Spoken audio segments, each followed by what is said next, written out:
राज्य पूरे का मांग लिया। अनुदान की मांग संख्या 27 पेयजल पर बोलने का मुझे मौका दिया, इसके लिए सभापति महोदय आपका बहुत बहुत धन्यवाद। आज महिला दिवस के अवसर पर सदन में मैं मेरी तरफ से बहुत बहुत बधाई देता हूं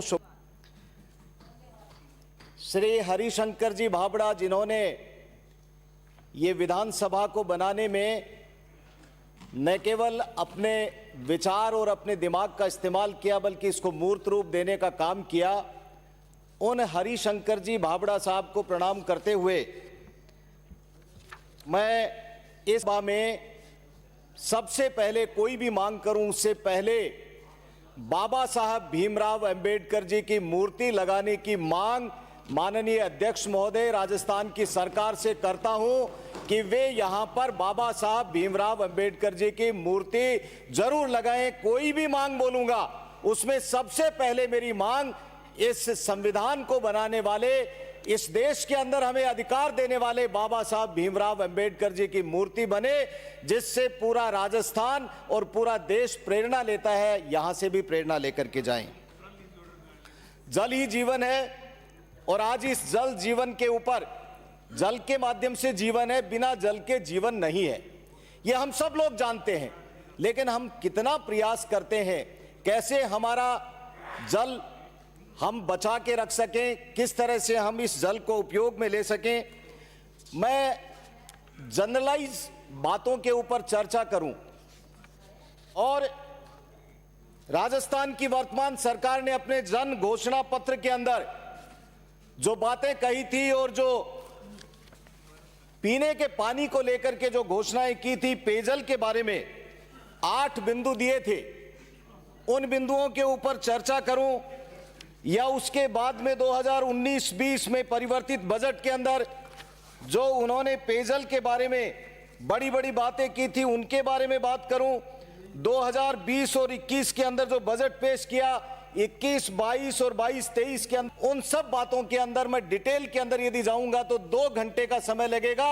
इस राजस्थान सरकार की जो नाकामियां हैं, उन नाकामियों को एक एक करके बिंदुवार में प्रस्तुत कर सकता हूं, लेकिन उसके अंदर बहुत सारे माननीय सदस्यों ने अपनी बातों को कहा भी है।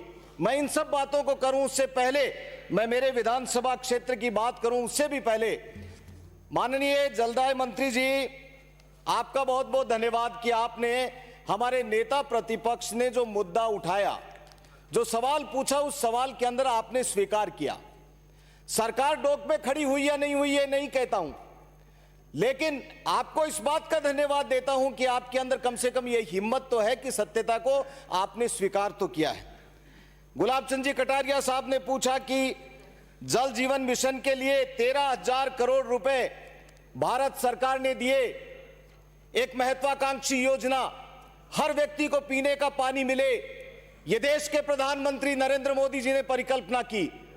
और राजस्थान से आने वाले हमारे जल शक्ति मंत्री गजेंद्र सिंह जी ने सपना देखा कि घर घर के अंदर लोगों को पीने का पानी मिले, 2024 तक मिले। अन्य राज्यों के अंदर बहुत अच्छा काम हो रहा है, लेकिन मुझे तकलीफ है इस बात की कि गजेंद्र सिंह जी राजस्थान के मुख्यमंत्री भी जोधपुर से आते हैं और देश के प्रधानमंत्री जी ने जो सपना देखा हर व्यक्ति को पीने का पानी मिले, उस सपने को फेल करने के लिए राजस्थान के मुख्यमंत्री जी ने हठधर्मिता अपनाते हुए, जो नेता प्रतिपक्ष ने कहा कि 13,000 करोड़ रुपए की जगह सिर्फ 4,000 करोड़ रुपया इस राजस्थान की नकारा सरकार ने लिया, उठाया। अब इसके अंदर जलदाय मंत्री जी ने स्वीकार किया कि हां ये रहा तो है। तो जलदाय मंत्री जी अपने जवाब के अंदर जब दे तो ये बताएं कि ये बाकी बचा हुआ पैसा कब तक ले लेंगे, लोगों को कब तक पीने का पानी मुहैया करा देंगे। व्यक्ति के जीवन के अंदर मूलभूत आवश्यकताओं के अंदर पानी सबसे पहले आता है।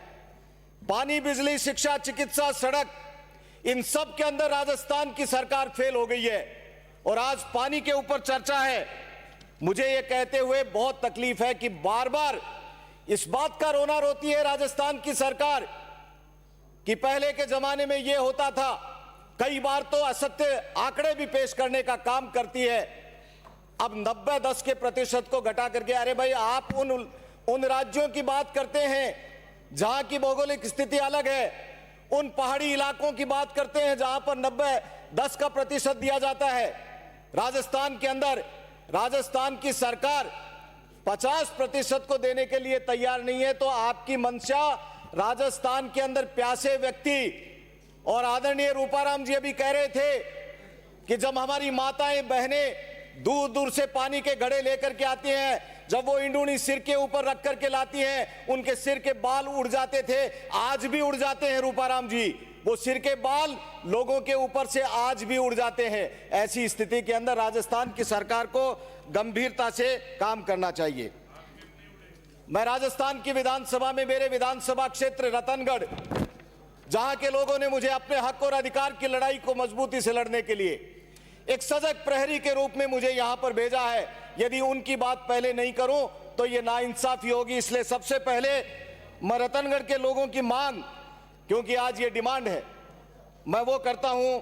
मेरे विधानसभा क्षेत्र के आलसरबास उतरादे मोहल्ले में, रतनगढ़ चक में, छाबड़ी खारी में, छाजूसर में, आबड़सर में, देराजसर में, जालेऊ, जेगणिया बिदावतान, जेगणिया सूरजमाल सिंह, श्यानन, रत्नादेसर, नुआ, लोच, खुडेरा छोटा, दीपसर, सुलखनिया, परसनेऊ, जांदवा, हरिपुरा, हरासर, डोंगरास, लूणासर, पायली में 2 है, रामदेव जी के मंदिर के पास और बस स्टैंड के पास, डडेरू बाममान, पतलाई जोड़ी और डडेरू बाममान, वार्ड नंबर 5 शमशान भूमि के पास, खोतड़ी मेघवालों के मोहल्ले में।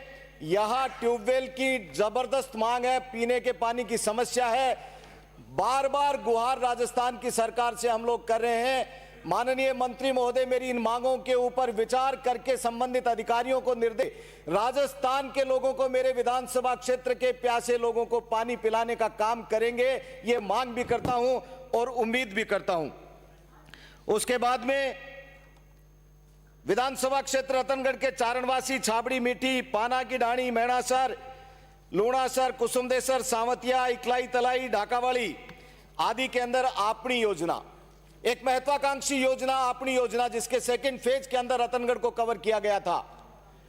मुझे बहुत तकलीफ है ये बात कहते हुए, मंत्री महोदय ये जांच का विषय है। आपनी योजना बिल्कुल फेल हो गई है। जो पाइपलाइन डाली गई थी वो इतनी खराब पाइपलाइन डाली गई है, उसके अंदर जबरदस्त भ्रष्टाचार हुआ है। मैं सदन के माध्यम से आपसे मांग करता हूं कि आपनी योजना रतनगढ़ के अंदर जो पाइपलाइन डाली गई थी, उस पाइपलाइन में पाइप्स की जांच करवाई जाए। घटिया क्वालिटी के पाइपलाइन डाल दिए गए, थोड़ा सा भी पानी का प्रेशर बढ़ता है, पाइप फट जाते हैं। ऐसी स्थिति के अंदर जो महत्वाकांक्षी योजना के तहत हजारों करोड़ रुपए इस आपनी योजना के ऊपर सरकार ने खर्च किए थे, वो पानी हो गए हैं, लेकिन लोगों को पानी, पीने का पानी नहीं मिल रहा है। मैं आपनी योजना के तहत ढाणिया, जो पहले सर्वे के अंदर वंचित रह गई थी, यहां पर अधिकारी लोग भी बैठे हैं, माननीय मंत्री महोदय ध्यान से सुनने की बात है।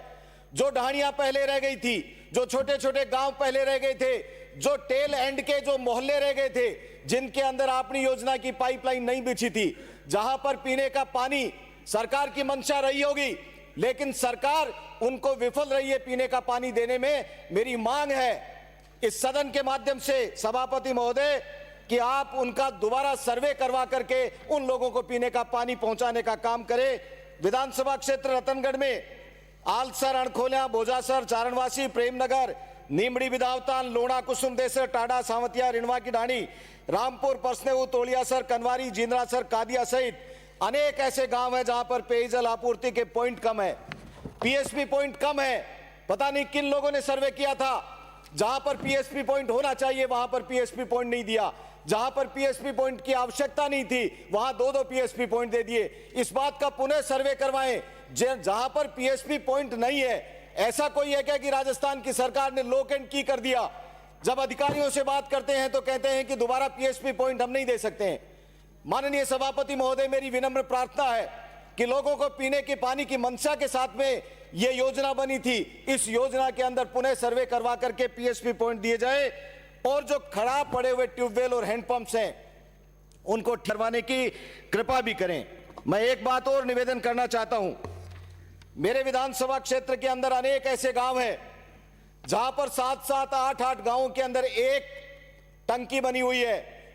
मैंने माननीय बीडी कल्ला जी जब 15 जून 2021 को एक पत्र के माध्यम से बीडी कल्ला जी तत्कालीन जलदाय मंत्री जी से स्वयं मिलकर के मांग की थी कि माननीय जलदाय मंत्री महोदय 7-7, 8-8 गांवों के अंदर एक एक टंकी बनी हुई है, किसी एक गांव के अंदर एक टंकी बनी हुई है, उनके अंदर दोबारा सर्वे करवाया जाए और जहां पर टंकियों की आवश्यकता है वहां पर टंकी बनाने का दोबारा से आदेश जारी किया जाए। और इसके साथ ही एक बात और कहना चाहता हूं, जो टंकियां बनी थी वो टंकियां खाली पड़ी हुई हैं। उन टंकियों के अंदर मंत्री महोदय पानी नहीं आ रहा है। यह व्यवस्था भी करवाएं कि उन टंकियों के अंदर, खाली पड़ी टंकियों के अंदर पानी की व्यवस्था, क्योंकि पाइपलाइन फट जाती है, खराब पाइप डाले हुए हैं, वहां पर पता नहीं क्या व्यवस्था है। टेक्निकल आदमी नहीं हूं मैं, लेकिन टंकियां खाली पड़ी रहती हैं, उन टंकियों के अंदर पानी भी आना चाहिए। ये सब, मैं बेचरे गांव के अंदर एक टंकी बनी हुई है, आसपास के 7 गांवों में पेयजल सप्लाई दी जाती है। भारत सरकार की योजना जल जीवन मिशन के तहत हर घर में नल द्वारा पेयजल उपलब्ध कराने का संकल्प जो लिया गया था वो केवल 7 गांवों के अंदर एक टंकी से पूरा नहीं हो सकता है। कुसुमदेसर पंचायत के लोगों को पेयजल के लिए तरसना पड़ रहा है। बार बार गुहार लगाने के बाद में भी ये राजस्थान की सोई हुई सरकार, ये राजस्थान की गूंगी बहरी सरकार लोगों के पीने के पानी के ऊपर भी ध्यान नहीं दे रही है। और मूलभूत आवश्यकताओं के लिए ये सरकार सोना बंद करे, जागे, नींद से उठे और लोगों को पीने का पानी मुहैया कराने का काम करे। माननीय सभापति महोदय, हमारे पास में, हमारे स्टेट के अंदर चंबल नदी के अलावा कोई नदी नहीं है और अंडरग्राउंड 16 जिले, जिसके अंदर 6 जिले जिसके अंदर आईएनजीपी का पानी आ रहा है, उसके अलावा बाकी के अंदर अंडरग्राउंड सोर्स है। 19 हमारे जो ब्लॉक हैं वो सेफ जोन में है, बाकी डार्क जोन में है। फ्लोराइड बढ़ता जा रहा है। मैं एक सुझाव देना चाहता हूं कि इस फ्लोराइड को खत्म करने के लिए कोई योजना, ऐसी ठोस योजना बनाओ।